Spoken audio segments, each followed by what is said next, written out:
கிழக்கே போகும் ரயிலப்போ அந்த சுதாகர் வந்து கரும்புள்ளி செம்புள்ளி குத்தி கழுதியில் உட்கார வச்சுருவாங்க. அவன் பனிஷ்மெண்ட்டு வில்லேஜில் அந்த கழுதி இழுத்துட்டு வர்றதுக்காக அந்த ஊரில் யாரோ ஒருத்தர் கூப்பிட்டா, யாரை கூப்பிட்டு இழுத்தாலும் அந்த கழுதி இழுக்கும்போது அவன் கேமரா ஓடுதான் கேமராவே பார்த்துக்கிட்டு இருந்தான்.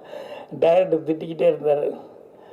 வேறு வழி இல்லாமல் அப்புறம் நான் வந்து அது வேஸ்ட் இது கட்டிட்டு ஒரு டவல் ஒன்று போட்டுக்கிட்டு நான் வந்து அந்த கழுதியை பிடிச்சி இழுத்துட்டு வர மாதிரி நான் இழுத்தேன். அப்போ தான் வந்து சரி அசிஸ்டன்ட் டைரக்டருங்கிறனால லட்சுமி வந்து நம்மலாம் ஸ்டில் எடுத்து இது பண்ணாங்க. கோயம்புத்தூர் நான் போய் அந்த படம் ரிலீஸுக்கு போனப்போ பார்த்தா எங்கே பார்த்தாலும் நான் கழுதியை பிடிச்சி நிற்கிற மாதிரி போஸ்ட் போட்டாங்க. எங்கள் பாட்டி என்னை கேட்டாங்க, ஏன்டா போய் இந்த கழுதியை பிடிச்சி இழுத்துட்டு வர்றது இதுக்காடா சென்னைக்கு மெட்ராஸுக்கு போனேன் அப்படின்னு சொல்லிட்டு, இல்லை அது நடிக்கிறது தான். அப்படி போகிறா ஊருக்கு பூரா மானம் கெடுது, எல்லோரும் பார்த்தும்போது உங்கள் பேரன் கழுதி இழுத்துட்டு வரான், அதுக்கு தான் போனான்னு அப்படின்ட்டு.